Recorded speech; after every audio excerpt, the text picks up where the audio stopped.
KwaZulu-Natal Premier Sihle Zikalala is briefing diplomats from 17 countries on the province's COVID-19 response. This as travel bans and the impact of the fourth wave once again threaten the frailing economy. Our senior reporter Siphamandla Goge is following the story for us. He joins us now live. So Sipa, what's the aim and focus here for the Premier regarding this engagement with members of the diplomatic corps? Well, basically, top on the agenda was the issue of KwaZulu-Natal being open for business, South Africa being open for business.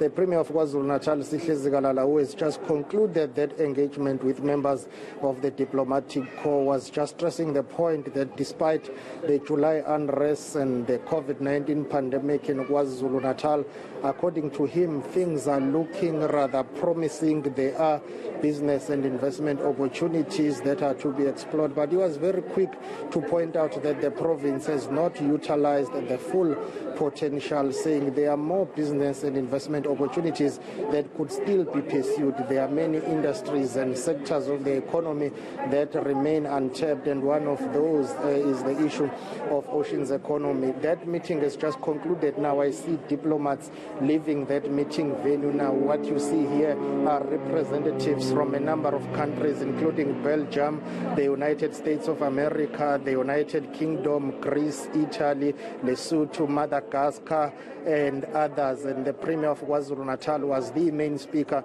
who addressed that gathering. So at the center or the gist of the meeting today was mainly about that. Let's take a listen to what the Premier of KwaZulu-Natal, Sihle Zikalala, had to say as I hear that music is starting here.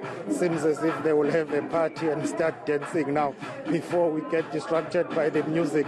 Let's take a listen to what the Premier had to say, particularly on the issue of travel bans, which came through pretty much and pretty strong. Sihle Zikalala saying those travel bans by the United States and the UK are unjustified. Let's take a listen. We are quite concerned about some of the Western countries that have taken a decision to ban travel from South Africa. There is nothing wrong done by South Africa. It's just that we became transparent and said because this variant has been identified in the country, let's be open and let that be known. Let all health organizations work together to ensure that it does not spread and affect the whole world. So to have a travel ban on South Africa, we believe it was extremely wrong and unacceptable.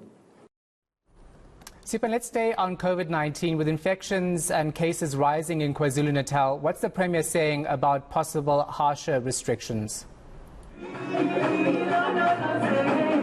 Well, Shahan, before I answer that question, allow me to apologize. This is live television and there's music. People are dancing here. So, yeah, basically, Bongam Kize will try and show you what is happening in the background. It's just song and dance for now. When we planned this live interview, we didn't know that they were going to come out here to dance. But Sihle Zikalala spoke about the issue of COVID-19 and infections in KwaZulu-Natal. There are calls and there are proposals and suggestions by some people who are calling for what they term a differentiated approach, whereby those provinces that are struggling with COVID-19 infections will be able to impose harsher and stricter lockdown regulations. But you get the Premier of KwaZulu-Natal saying, well, now is not the time for a hard lockdown. The economy of KwaZulu-Natal will not survive. Let's take a listen to what he said. Don't foresee any hard lockdown in the immediate future. However, the first and the real thing we must do is to encourage people to vaccinate. So that is the weapon we use, and we are very, very emphatic on that because we would want to see more people vaccinated and getting protected. So the anxiety around closing or the lockdown again, no, it doesn't come from us. We're guided by scientific analysis that is always led by scientists at a national level. So let's not panic. Let's be focused. We have to balance now lives and livelihood, ensure that the economy is not collapsing and ensure that people are also protected. Zikalala also touching on the July unrest. How is the province rebuilding the economy after that? Well, he says the province is working hard in rebuilding the economy. We will all know that businesses were really badly affected by that.